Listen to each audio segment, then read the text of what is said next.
Hello everyone and welcome back to Red Right Hand Forge. This is Marshall again, and in today's video we're going to be working on a sheath for this monster camp fighter knife that I made in the last blade build video that I did.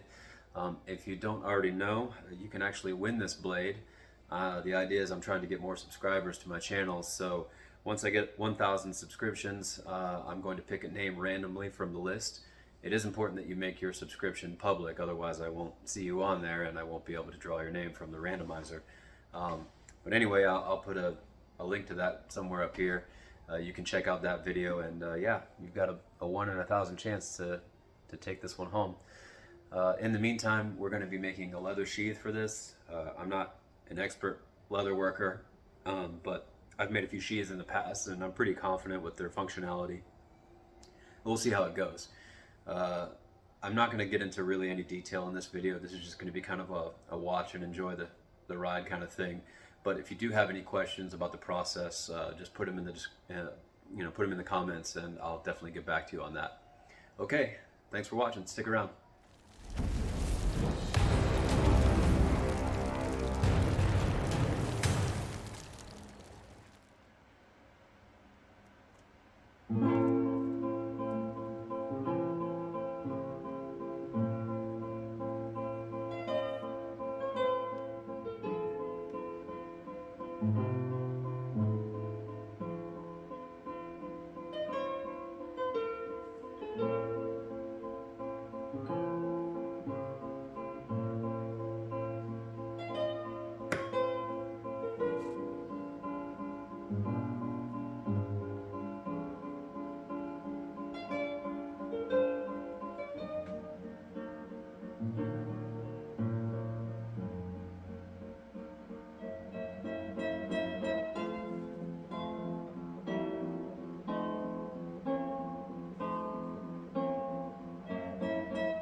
And here's the end result.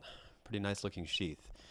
Uh, I'm sure you saw I had to redo all of the stitching because one of the stitches popped when I was sanding the surface of it. So just something to kind of watch out for in the future. It turned out to be kind of fortuitous because it gave me the opportunity to think of adding those little straps to hold the thigh tie lanyard or whatever. This is a pretty big, bulky knife, and when you try to put it on your belt, it does like to flop around. So having that lanyard on there is a pretty cool feature, I think. Anyway, I hope you enjoyed it. That's it. Let me know if you have any questions or comments, and I'll see you on the next one. Thanks again.